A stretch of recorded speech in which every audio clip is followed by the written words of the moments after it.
Hello, everyone. Welcome to Save News TV. I am your host, AZ Hubbard, and I want to thank you very much for allowing me into your homes because you know what? You don't have to.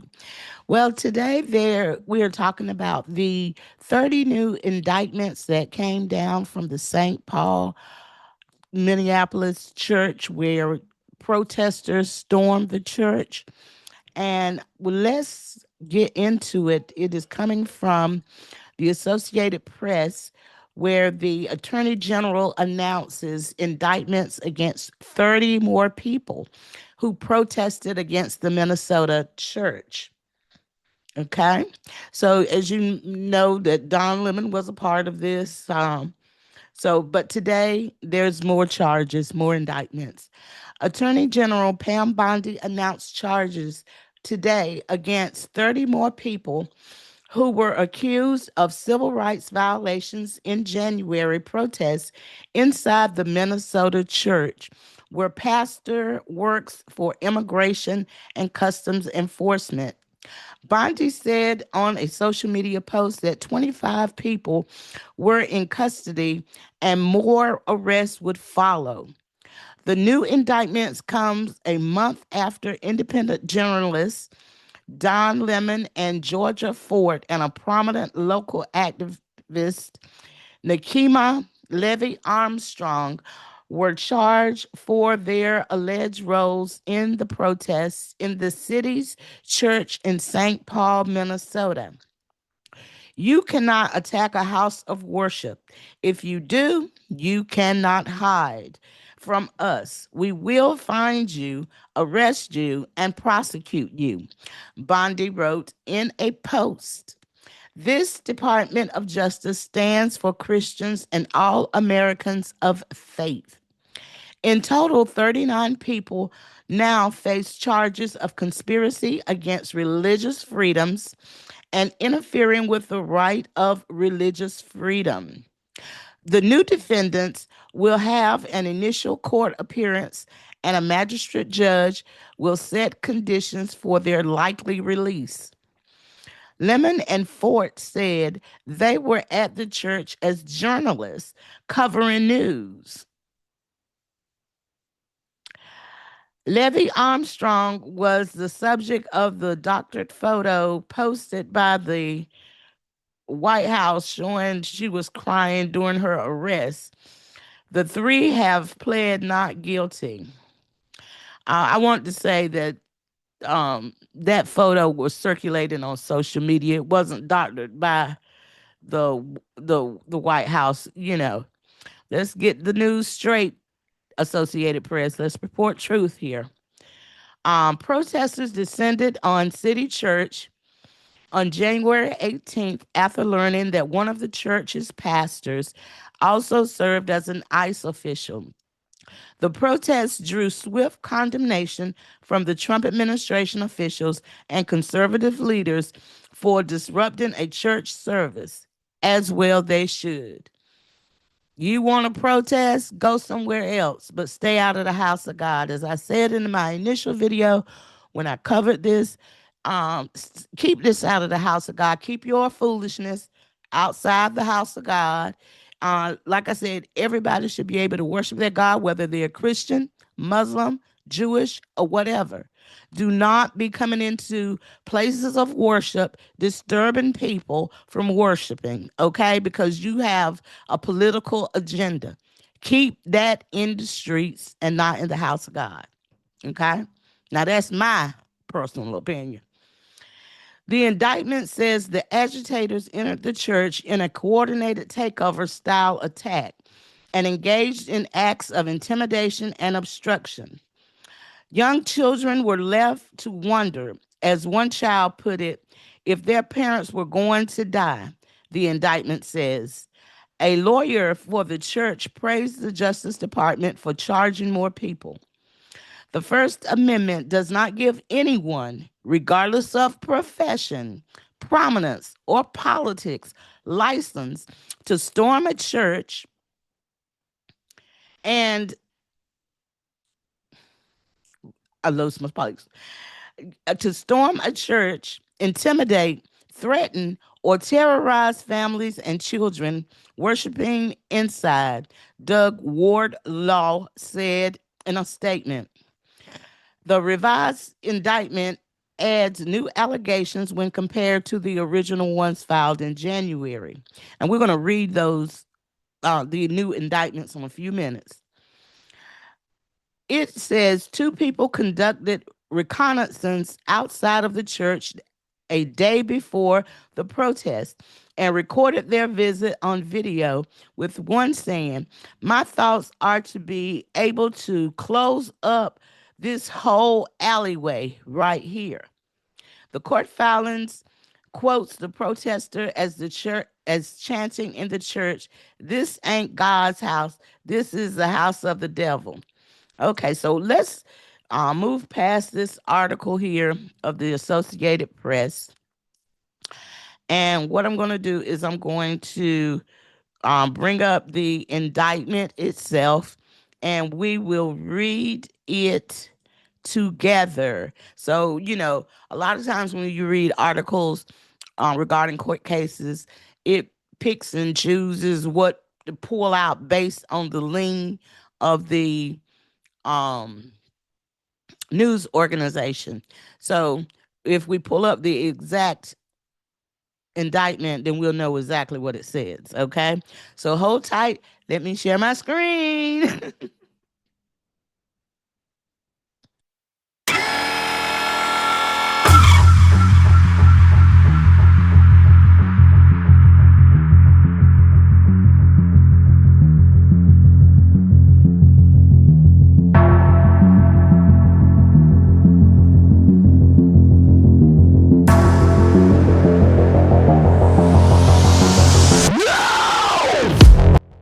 Okay, everybody, let's get into it. So, this is the United States of America versus all of these people. And some notable names that you know of here is Don Lemon. Okay, so Don Lemon is in this superseding indictment. I'm not going to read off all of these names. You can screenshot it or pause and view. But let's get into this indictment. The grand jury charges that introductory allegations at all times relevant to the superseding indictment. The church is a Christian house of worship located in St. Paul, Minnesota. On the morning of Sunday, January 18th, 2026, at approximately 10:30 a.m., the church's pastor was leading the congregation in a liturgical service. In the service, the church's pastor and congregation were then exercising and seeking to exercise the First Amendment right of religious freedom at a place of worship, religious worship, a right that is protected by the federal statute codified at Title 18, United States Code 248. After the service commenced, a group of approximately 40 agitators, including all of the defendants named in this indictment, entered the church in a coordinated takeover style attack and engaged in acts of oppression, intimidation, threats, interference, and physical obstruction alleged herein. As a result of the defendant's conduct, the pastor and the congregation were forced to terminate the church services, worship services. Congregants fled the church building out of fear for their safety. Other congregants took steps to implement an emergency plan, and young children were left to wonder, as one child put it, if their parents were going to die. Wow. Count one, and this is against all defendants: the conspiracy against right of religious freedom at a place of worship. The allegations set forth in paragraphs 1 through 4 of this superseding indictment are realleged and incorporated herein by reference. Now, what I'm not going to do is read all these names. Like I said, there's a lot of them, so we can you can view the names as I scroll and they will be on screen. So let's get into it. Beginning on or about January 17th, 2026, and continuing to on or about January 18th, 2026, in the state and district of Minnesota, defendants, all of these people, conspired and agreed with one another to oppress, threaten, and intimidate multiple persons, including the clergy, staff, and congregants of the city's church, in a free exercise and enjoyment of the rights and privileges secured to them by the laws of the United States. And because of such persons having exercised such rights, namely exercise of the First Amendment right to freedom, religious freedom, at a place of religious worship, as secured by Title 18, United States Code, Section 248C, all in violation of Title 18, the United States Code, Section 248, conspiracy against religious rights, manner, and means. In order to achieve the objective of the conspiracy, defendants Armstrong, Allen, Strong, and Doty, along with other persons, organized the operation targeting the church, which they dubbed as Operation Pull Up, and promoted it on the internet via Instagram and Facebook accounts. The defendants met at the shopping center for a pre operation briefing, during which Armstrong and Allen advised other co conspirators, including these people, about the target of their operation, i.e., City's Church, and provided instructions on how the operation would be conducted once they arrived at the church. Once at the church, all the defendants entered the church to conduct a takeover style and engage in various acts of furtherance of conspiracy. Overt acts. In furtherance of the conspiracy and to accomplish the subject thereof, defendants, all of these people, committed various overt acts, including but not limited to the following. Overt act number one. On January 17th, 2026, defendant Armstrong received text messages from a local news correspondent in Minnesota advising her that the named Immigration and Customs Officer, ICE, who he referred to as the local ICE overseer, is a pastor at City's Church, a fact that Armstrong deemed outrageous. Overt act number two. On January 17, 2026, defendant Armstrong used her cell phone to conduct various internet searches regarding the ICE officer named by the local news correspondent and search Midway Cub, a meeting location that was used the following day for a pre operation briefing for the attack on City's Church. Overt Act 3.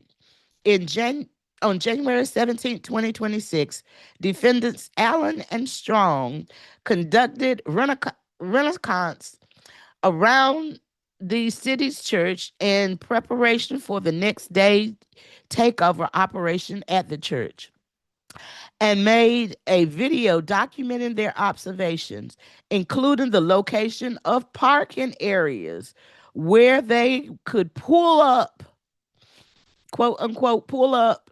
And Allen noting that my thoughts are to be able to clog up the whole alleyway right here. Overt act number 4.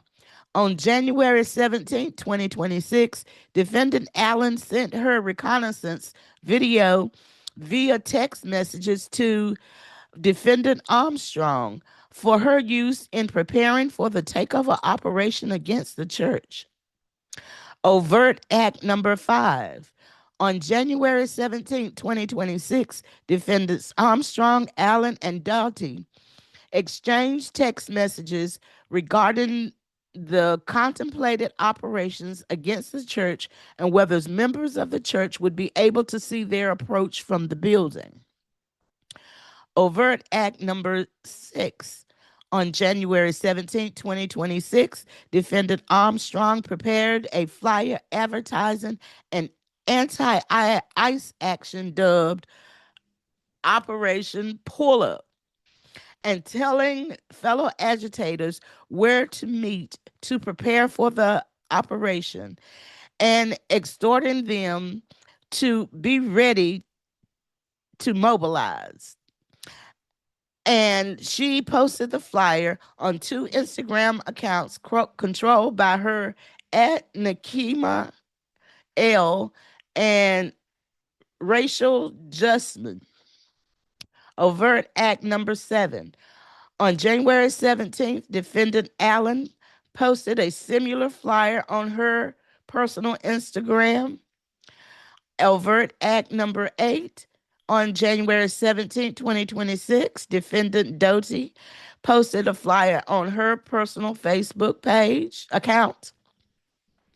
Overt number action number 9. On January 17th, defendant Edward shared the flyer on his personal Facebook account. Overt Act number 10. On January 17, 2026, defendant Okar shared the flyer on his personal Facebook account. Overt Act number 11. On January 17th, defendant Perry shared the flyer on his personal Facebook account. Overt Act number 12. On January 17, 2026, defendant Armstrong exchanged text messages with a person who advised her of defendant Lemon's plan to travel to Minnesota for Operation Pull Up action.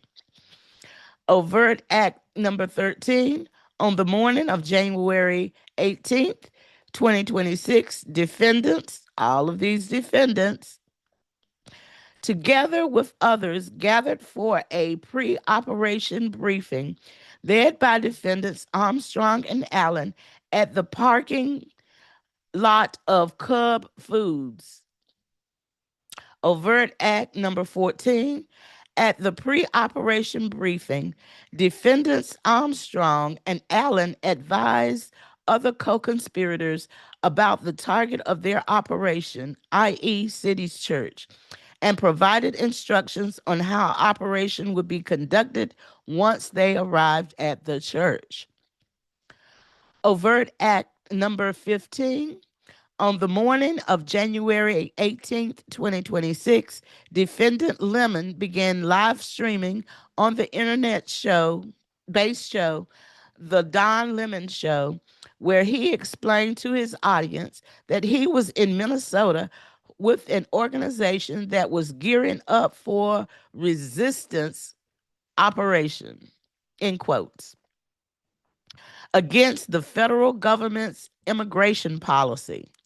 And he took steps to maintain operational secrecy by remaining certain co-conspirators to not disclose the target of the operation and stepped away momentarily so his microphone would not accidentally divulge certain portions of the planning session.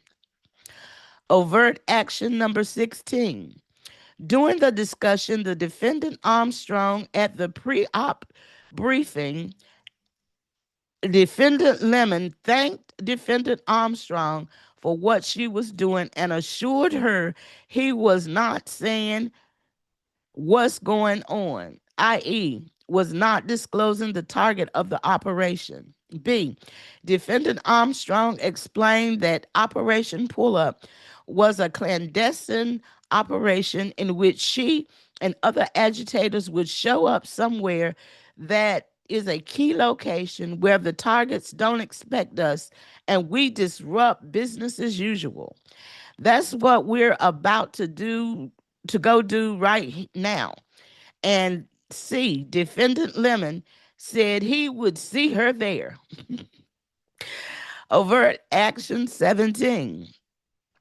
Before heading to the church to join the co-conspirators, Defendant Lemon advised his live stream audience, "We're going to head to the operation.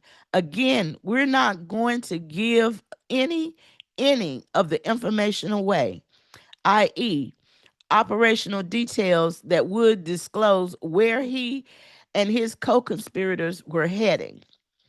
Overt Act number 18.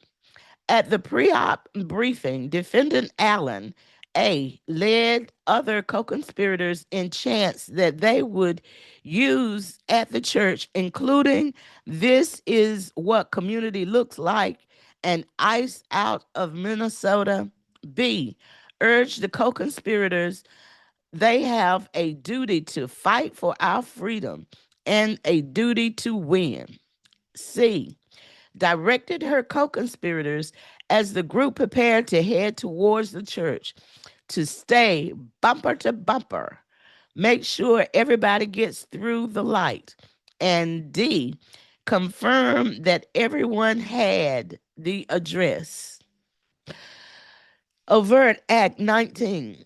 At the pre-op briefing, Defendant Armstrong provided instructions and operational guidance to her co-conspirators, including the following. A, the first wave of agitators would enter the church essentially in an undercover capacity to position themselves around the church sanctuary. B, they should not sit together and should not wear anything that is activist identifying. And C, those who had any activism identifying should wait and come in with the second wave. Overt Action number 20. Continuing on the morning of January 18th, 2026, defendants traveled to the church to engage in planned takeover style operations. Overt Action 21. While en route to the church, defendants Richardson told defendant Lemon that they had to catch up to the others, and defendant Lemon replied, "Let's go, catch up." And because he was still live streaming, Lemon instructed Richardson and Butte, "Don't give anything away, i.e., don't divulge information about the operation," and advised the audience, "We can't say much. We don't want to give it up." Overt Action number 22. While in his vehicle, defendant Lemon mentioned to defendants Richardson and Butte, "I don't think we can go ahead. I don't think we can go inside, right?" And then answered his own question, "No, no, no." But defendants Lemon, Richardson, and Butte nonetheless entered the church shortly thereafter and joined his co-conspirators in the operation against the church. Overt Action 23.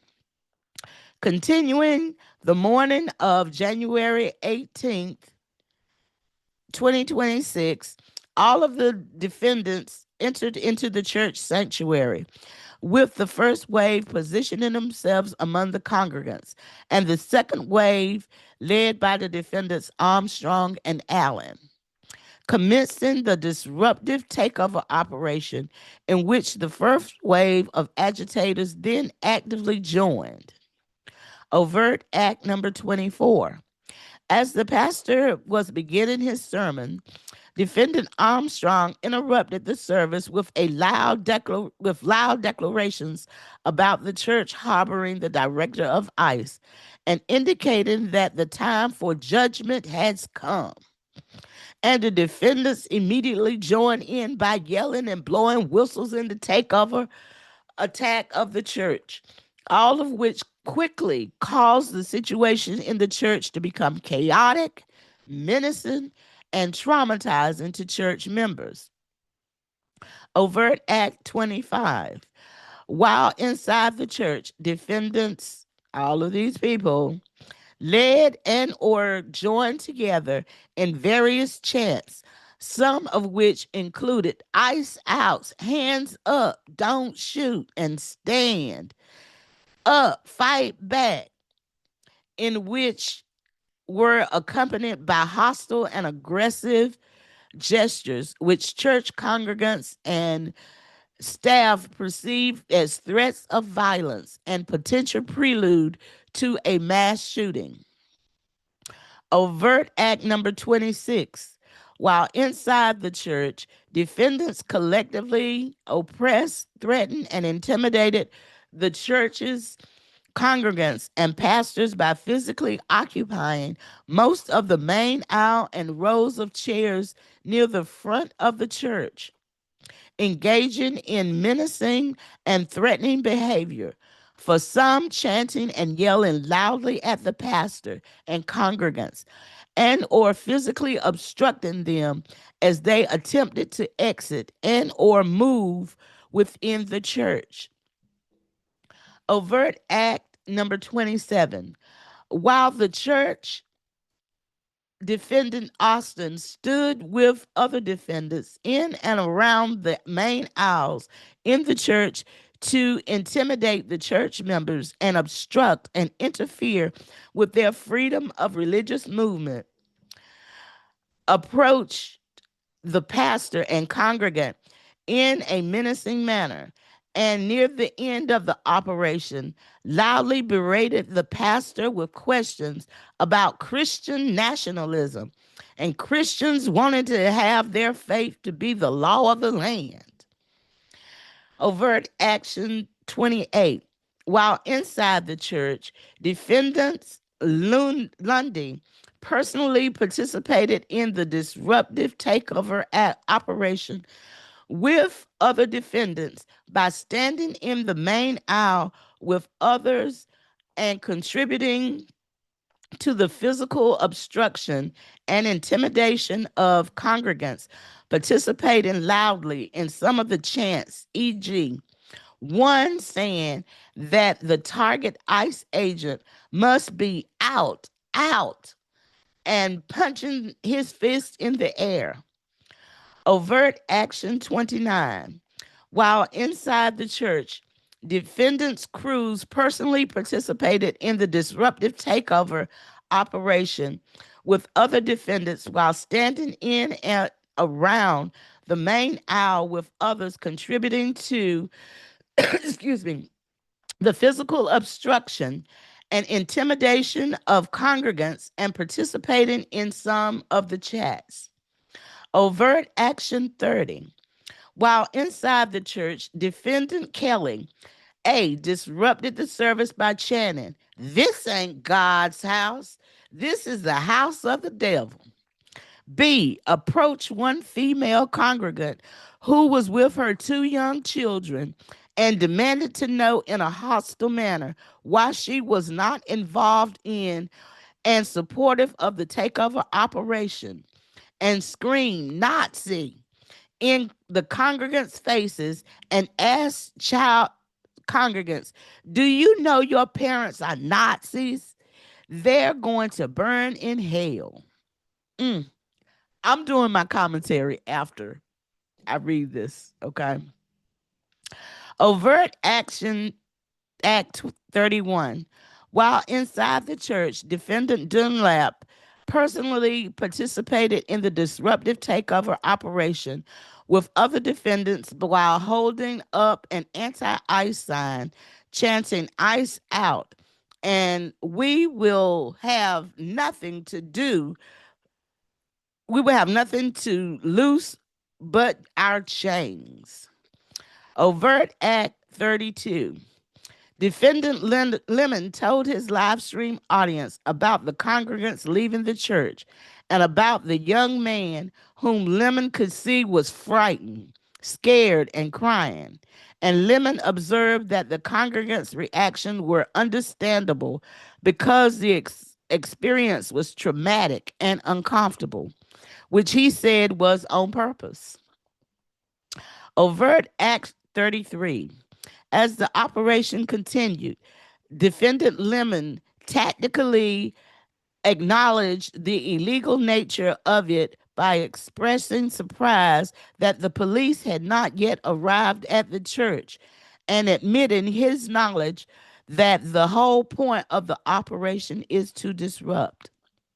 Overt Act 34. While the Takeover Act operation was underway, Defendant Lemon asked Defendant Armstrong, "Who is the person that we should talk to? Is there a pastor or something?" And she pointed towards the front of the church, but noted that the pastor might have run away.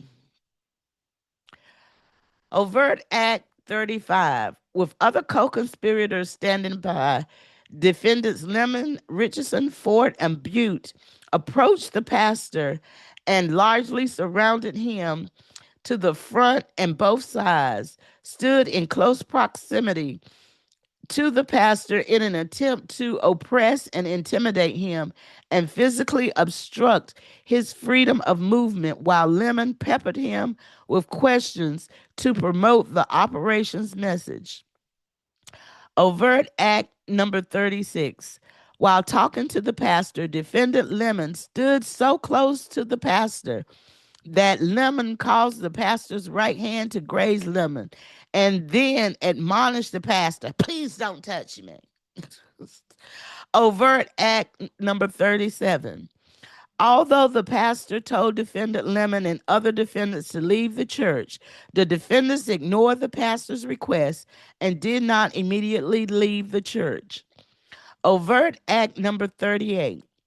While causing most of the congregants to flee, some of the congregants engaged in a chant proclaiming, "Who shut this down? We shut this down." Some of the defendants, who shut this down? We shut this down. Overt Act number 39.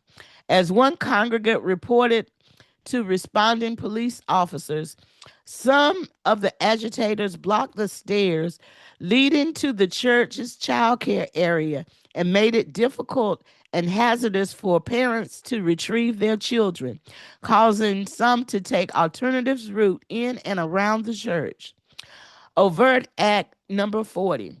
At one point, defendant Lemon posted himself at the main door of the church where he confronted some congregants and physically obstructed them as they tried to exit the church building and to challenge them with facts about U.S. immigration policy. Overt Act number 41. As a minivan full of congregants, including children, was preparing to depart the church, defendant Kelly walked in front of the minivan and angrily yelled at the congregants, and defendants Armstrong and Fort stood in front of the minivan while Fort interviewed Armstrong. Count two, and this is against all defendants: injure, intimidate, and interfere with the exercise of religious freedom at a place of worship. The allegations set forth in paragraphs 1 through 8 of this superseding indictment are realleged and incorporated herein by reference.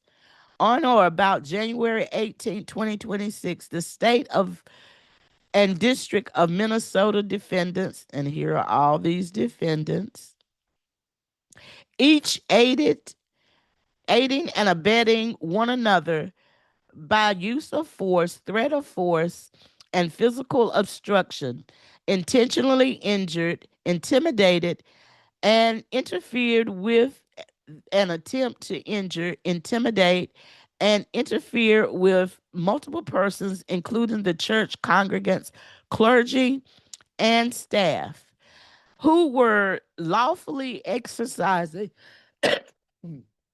excuse me, and seeking to exercise their First Amendment rights of religious freedom at a place of worship, which resulted conduct resulted in bodily injury to one of the congregants. Okay.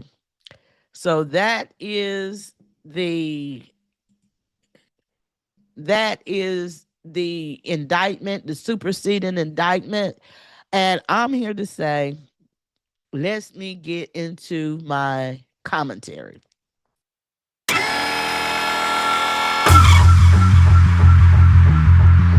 I feel that my personal opinion is that they should all be prosecuted to the fullest extent of the law. It was definitely not acceptable, any of the actions that they took.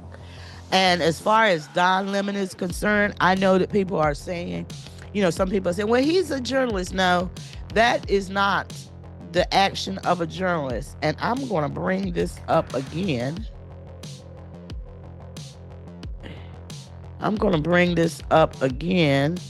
And let me share my screen, because there's one part of it that I want to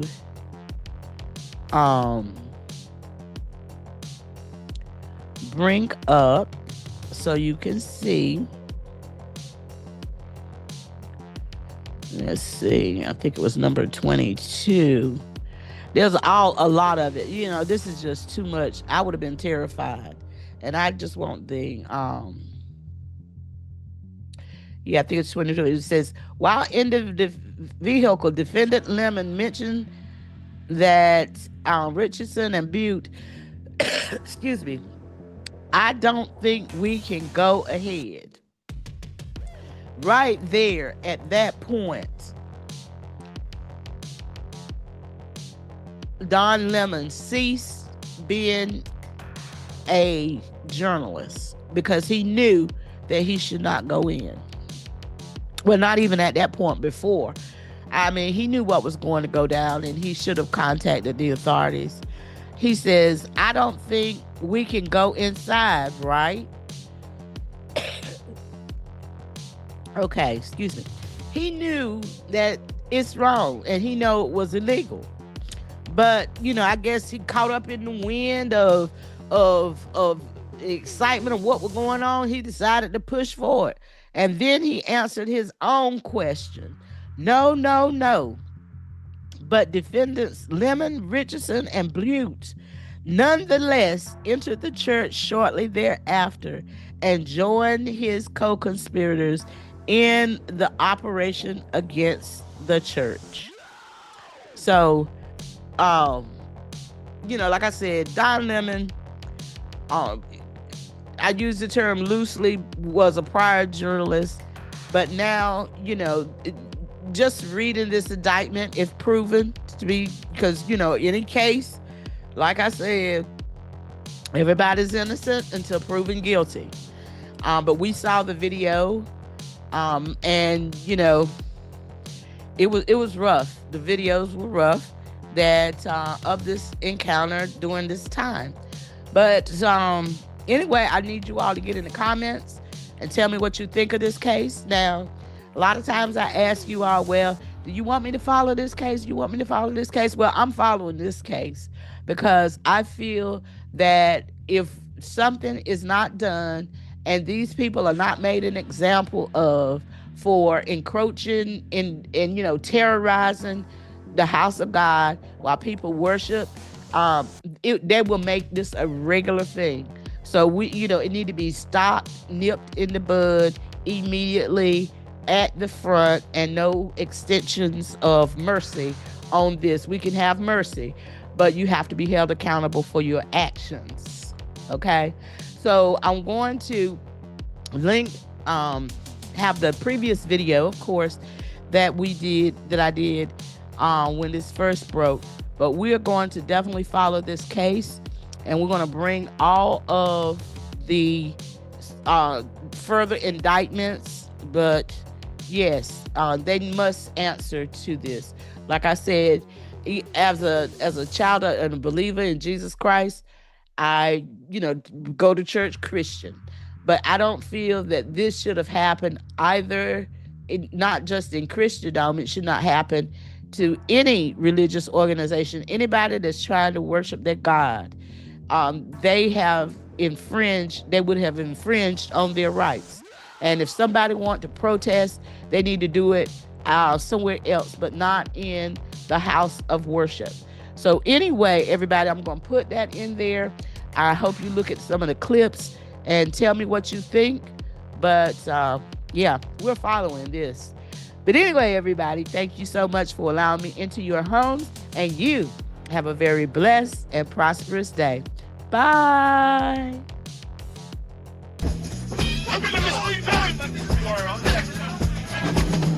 I'm writing lines to lift his name, no need for fame.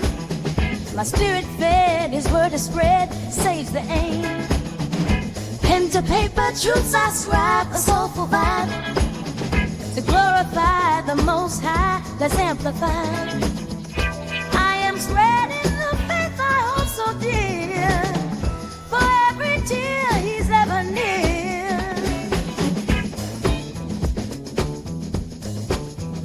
Choirs rise on Sunday morn, his love we adorn. Each melody a testimony, hearts reborn. In every